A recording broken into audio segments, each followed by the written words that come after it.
Saudara-saudara peserta mata kuliah algoritma dan dasar pemrograman, kita menginjak kepada topik terakhir dalam mata kuliah ini yang berjudul struct. Dan selalu saya sampaikan dalam setiap pertemuan bahwa kuliah pemrograman ini tidak akan bisa mencapai 100% dari target seluruh topik pemrograman.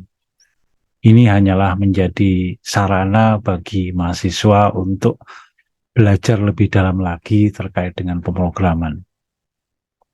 Dan pemrograman ini merupakan salah satu kompetensi utama bagi yang menekuni bidang computer science atau information technology. Jadi sekali lagi, media belajar tidak hanya lewat mata kuliah ini, tapi juga lewat sumber-sumber lain yang sangat banyak. Baik, kita akan masuk ke dalam topik terakhir ini, yaitu struct. Apa itu struct? Jadi struct ini sebenarnya lebih mudah kita asumsikan bahwa ini singkatan dari structure ya. Jadi memang struktur data. Jadi ini merupakan salah satu topik yang banyak dibahas dalam struktur data. Dan kita ingat bahwa yang namanya program itu sebenarnya kombinasi dari data atau struktur data dengan algoritma. Itu kenapa ada sebuah judul buku ini buku sangat lama, merupakan buku pada tahap awal pemrograman, yaitu struktur data plus algoritma itu sama dengan program. Jadi di dalam program itu pasti terdiri dari dua hal utama itu. Yang pertama adalah datanya, jadi bagaimana Anda menyimpan data, bagaimana Anda menstrukturkan data ini yang akan diolah, kemudian yang kedua bagaimana algoritma yang Anda buat untuk menyelesaikan problem tersebut. Nah, salah satu struktur data yang sering kita hadapi itu adalah terdiri dari beberapa tipe.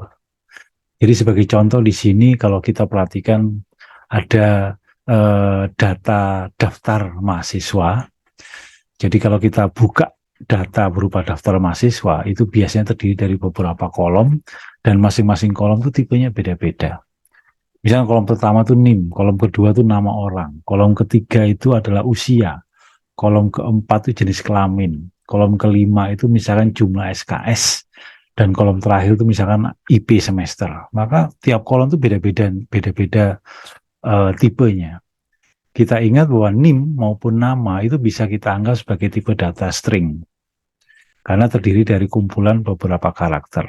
Jadi NIM dan nama itu merupakan suatu string. Kemudian usia, itu kalau kita lihat nilainya adalah 19, 20, 19, itulah nilai bilangan bulat. Jadi usia itu tipe datanya adalah integer.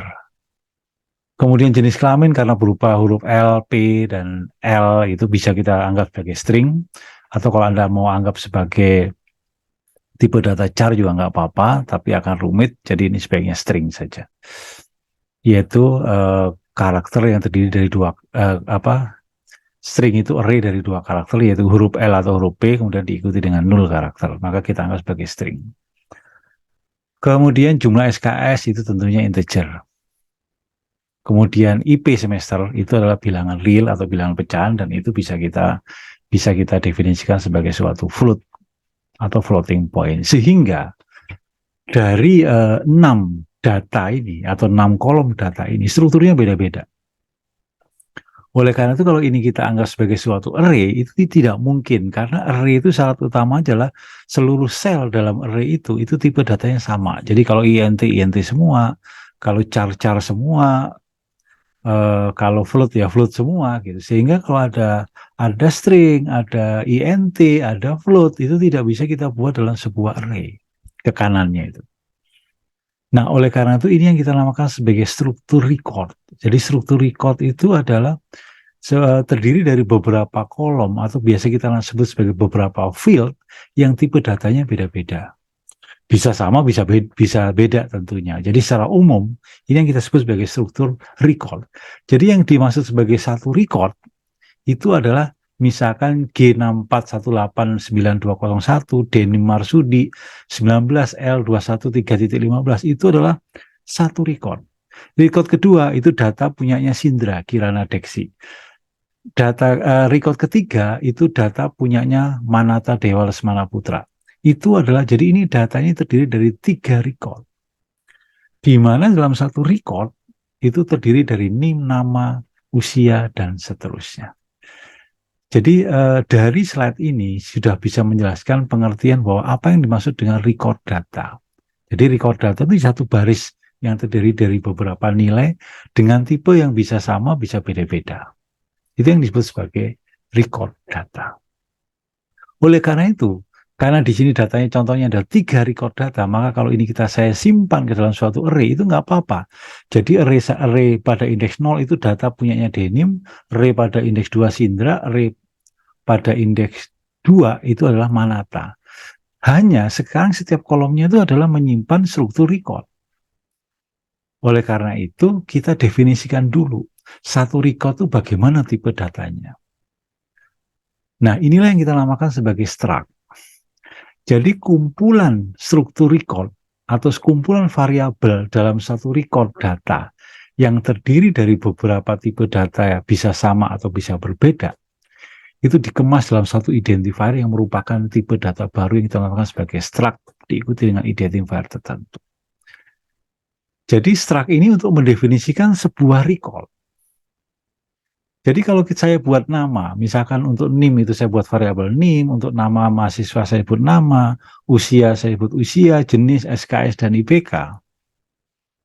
Kemudian masing-masing punya tipe data, NIM itu char 10, nama char 50, usia INT, IPK float, dan seterusnya. Itu saya kemas menjadi satu tipe data yang disebut sebagai tipe data record atau tipe data struct. Itu bentuknya menjadi seperti ini. Jadi ini tipe data baru yang bernama struct MHS. Jadi saya membuat tipe data baru. Namanya struct MHS. Terdiri dari apa? Terdiri dari NIM, terdiri dari nama, usia, dan seterusnya. Diakhiri dengan titik koma. Jadi ini adalah mendefinisikan tipe data, bukan membuat variabel. Saya membuat tipe data struct MHS. Jadi bukan tipe datanya namanya MHS, bukan tipe datanya namanya struct, tapi tipe datanya namanya adalah struct MHS. Ini posisinya itu mirip-mirip seperti INT. Jadi kalau INT itu hanya bilangan bulat, tapi kalau struct MHS itu terdiri dari 6 nilai dengan tipe yang berbeda-beda. Oleh karena itu, kalau saya ingin menggunakan di dalam pemrograman, jadi saya buat tipe data baru struct MHS, maka caranya adalah dalam pemrograman saya buat seperti ini. Jadi struct MHS kurung buka, kurung tutup, titik koma. Kurung kural buka, kurung kural tutup, titik koma. Kemudian di dalamnya adalah definisi dari setiap kolom. Nah, kemudian supaya saya tipe datanya, biasanya kan tipe data itu kan satu kata, INT, float. Ini bisa saya singkat bahwa struct MHS itu saya buat definisinya sebagai tipe data baru namanya MHS dalam bentuk huruf besar. Jadi MHS dalam huruf besar semua ini maknanya adalah struct MHS. Jadi dengan menuliskan ini, kita itu punya tipe data baru yang namanya MHS huruf besar semua. Dan MHS huruf besar semua itu, sekali lagi, maknanya itu sebenarnya adalah struct MHS. Daripada nulis panjang-panjang struct MHS, cukup disingkat dengan MHS huruf besar. Dan sekali lagi, ini adalah tipe data. Jadi Anda itu membuat tipe data baru. Nah, supaya tipe data ini bisa dikenal di seluruh bagian dalam pemrograman, maka tipe data itu saya tuliskan di luar fungsi. Jadi ini menjadi menjadi identifier yang global.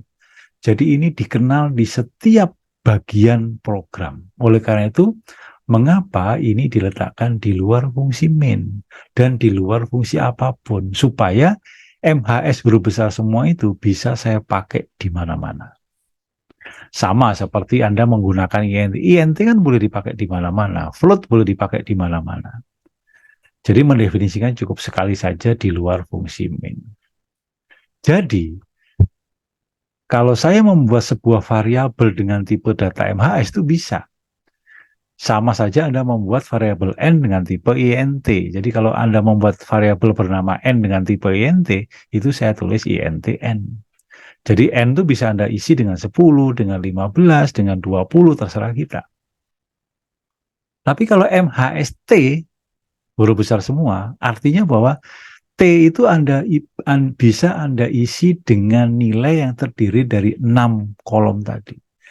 Jadi nilainya itu apa saja? NIM, nama, usia, jenis kelamin, kemudian jumlah SKS, dan IP semester. Itu P. Demikian pula kita juga bisa membuat variabel pointer ke MHS. Jadi MHS bintang P, bintang DT, dan seterusnya.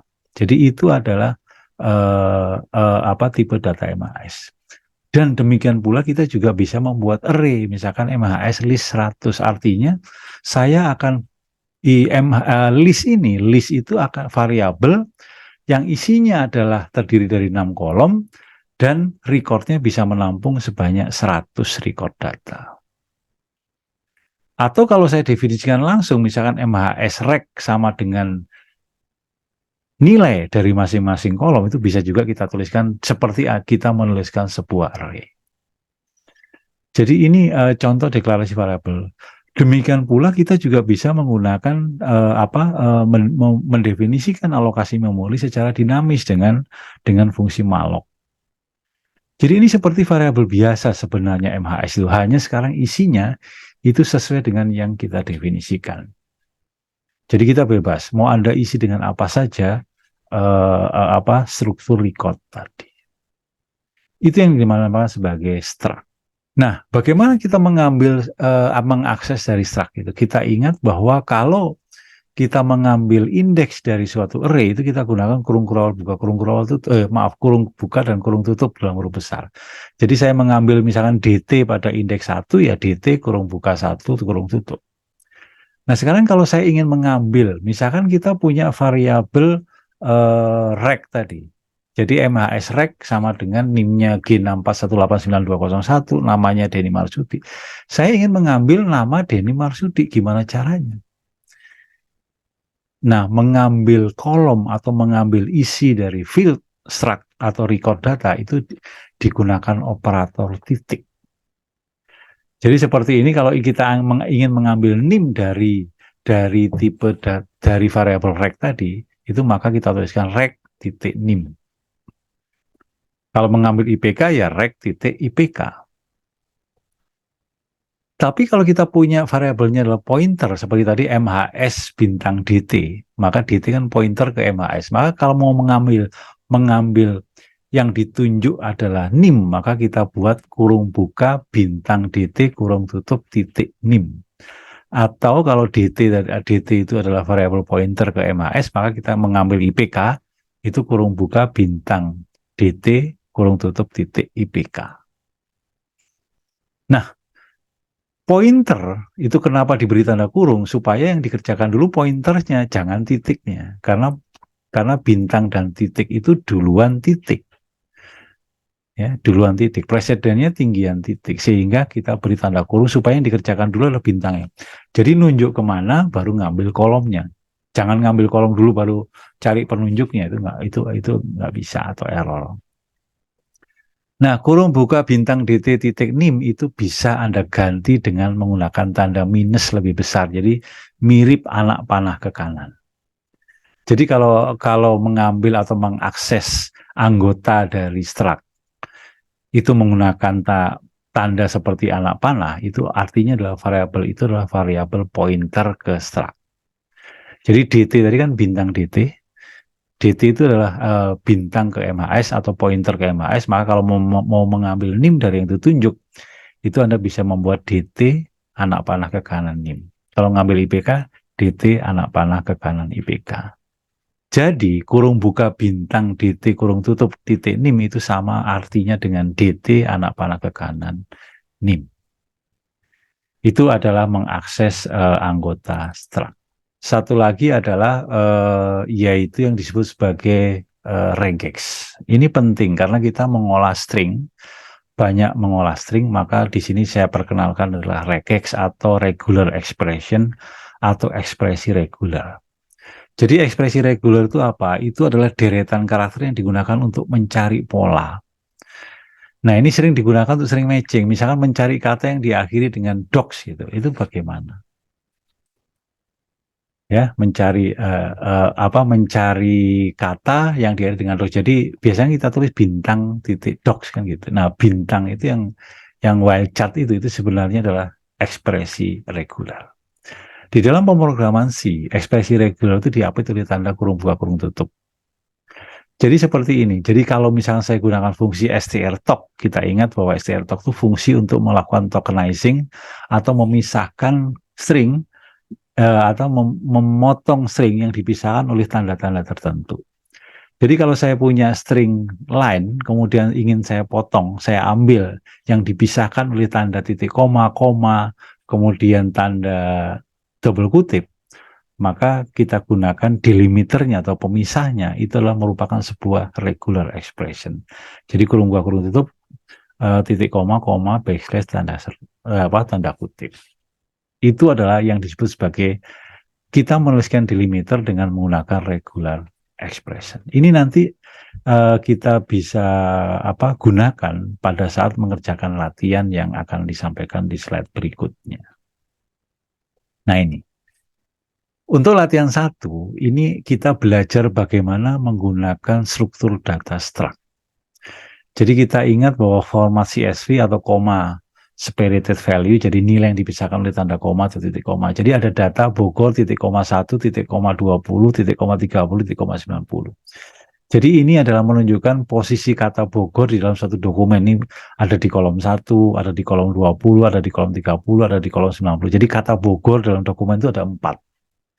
Kemudian kata hujan itu ada 2 di kolom 10 dan di kolom 40. Kata kota itu ada di 5 tempat, di kolom 35, 50, dan seterusnya. Ini biasa sering dalam pengolahan teks seperti ini. Nah, data ini silakan dibuat programnya untuk membaca. Jadi Anda baca data CSV ini, kemudian menampilkan dalam bentuk contoh di bawah. Jadi Bogor itu kotanya ada 4, posisinya ada di kolom 1, 20, 30, dan 90, masing-masing dipisahkan oleh tanda mirip seperti anak panah ke kanan. Hujan dalam kurung 2.2, 1040, berarti hujan itu ada 2 kata, ada di posisi kolom 410 dan ada posisi di kolom 40. Demikian seterusnya. Jadi latihan 1 ini, pasti Anda butuh fungsi untuk apa? Untuk melakukan tokenizing atau memisahkan string yang dipisahkan oleh tanda titik koma. Ya kan? Itu yang kita sebut sebagai string. Nah, kemudian ini saya kira sudah kita kerjakan pada latihan 3 pekan lalu. Nah, kemudian apa lagi yang dibutuhkan? Dibutuhkan bagaimana struktur datanya menyimpan ini. Kita lihat bahwa kolom penyimpanan data itu secara garis besar terdiri dari 2 bagian. Pertama adalah katanya, kemudian deretan angka di kanan itu posisinya. Dan posisinya itu tergantung dari banyaknya kata. Jadi kalau 4, kolomnya 4. Kalau 2, kolomnya 2. Kalau kota itu ada 5, berarti kolomnya ada 5. Jadi yang kiri itu kota, yang kanan adalah array. Array dari INT. Jadi yang kiri itu string, yang kanan itu array dari INT. Array dari INT. Ya. Jadi kalau saya gambarkan kira-kira bentuknya seperti ini. Jadi Bogor itu string. Kemudian yang paling kanan 1, 20, 30, 90 itu adalah array dari INT yang saya sebut di sini misalkan posisi. Kemudian supaya mudah saya simpan saja jumlah katanya supaya nanti dalam pengolahan saya nggak perlu ngitung-ngitung lagi. Sehingga saya perlu struktur data yang terdiri dari 3 kolom. Kolom pertama adalah menyimpan nama kota, nama kata, katanya apa saja. Kolom kedua itu adalah menyimpan jumlah katanya. Dan kolom keempat itu menyimpan posisi dari setiap kata yang ada. Posisi dari kata tersebut, di mana saja. Oleh karena itu, kolom pertama, yaitu kota, itu saya buat tipe datanya adalah char kota dalam kurung 25. Artinya panjang maksimum dari kota itu adalah 25 karakter. Kemudian kolom kedua itu jumlah. Jumlah kan INT. Jadi dalam satu record, Bogor 4, 12, 1, 20, 30, 90, itu yang paling kiri adalah char kota dalam kurung 25. Kemudian yang kedua adalah INT jumlah. Dan yang ketiga itu array. Nah, array ini yang saya sebut sebagai variabelnya adalah posisi. Jadi INT posisi 50. Artinya maksimum jumlah kata yang ada itu maksimumnya 50. Jadi saya buat misalkan struct rect terdiri dari 3 nilai. Pertama adalah nama kata, bukan kota ya, kata. Kemudian kedua adalah jumlah, dan ketiga adalah posisi. Ya, itu adalah struktur data yang dibutuhkan untuk latihan 1, dan silakan Anda cermati lagi bagaimana membuat variabelnya. Baik, untuk latihan 2, nah ini latihan 2 itu sering juga digunakan untuk di sini menghitung kemunculan kata. Jadi kalau ada kalimat be not to be, to be not, itu nanti keluarnya be-nya 3, not-nya 2, to-nya 2. Dan ini ditampilkan urut berdasarkan katanya. Jadi be ada 3, not ada 2, to ada 2. Nah kalau begini, maka yang pertama, kita butuh fungsi untuk melakukan tokenizing. Jadi proses memotong-motong string menjadi beberapa kata. Itu satu. Kemudian kedua, di situ dikatakan semua kata dalam huruf kecil, maka saya harus punya fungsi untuk membuat menjadi huruf kecil. Dan yang ketiga, selain huruf dan angka dalam kata itu dihapus. Berarti saya yang ketiga, itu saya harus punya fungsi untuk menghapus selain huruf dan angka. Seperti ini. Jadi, jadi perlu proses tokenizing. Salah satunya. Nah, bagaimana melakukan proses tokenizing? Itu seperti di slide ini. Jadi delimiternya dipisahkan antara kurung buka kurung tutup seperti ini. Anda tinggal mengolah setiap kata yang dihasilkan, hasil memotong berdasarkan tokenizing yang ada itu. Ya. Nah, itu kira-kira hasil pemotongan dengan menggunakan fungsi strtok. Jadi fungsi strtok itu adalah fungsi memotong berdasarkan delimiter tertentu. Dan sekali lagi delimiter itu saya catat dalam bentuk regular expression yang diapit oleh tanda kurung buka dan tanda kurung tutup besar. Dan terakhir, kalau mengubah huruf kecil kan gampang. Yang terakhir adalah membuang selain huruf dan angka atau digit. Jadi ini contoh membuang karakter selain alfanumerik. Jadi selain angka dan selain huruf dan digit. Oleh karena itu, kita cek aja satu persatu. Kalau dia huruf atau digit, masukkan ke dalam array tertentu. Di sini array tertentu adalah res, dan res itulah hasil pembuangan karakter selain huruf dan angka. Ini silakan fungsi ini bisa dipakai untuk mengerjakan soal latihan yang kedua. Nanti dalam praktikum saya tambahkan satu latihan lagi dan untuk dipikirkan bagaimana solusinya. Saya kira demikian topik selama satu semester ini adalah yang terakhir, dan masih banyak lagi hal-hal terkait dengan pemrograman yang tidak sempat kita bahas di sini. Oleh karena itu, sekali lagi seperti yang saya sampaikan di awal tadi, teruslah belajar, gali informasi pembelajaran tentang pemrograman itu dari manapun, dari internet yang paling banyak, dan itu sangat terbuka. Tinggal kemampuan kita aja dan kemauan yang penting dari kita untuk terus belajar.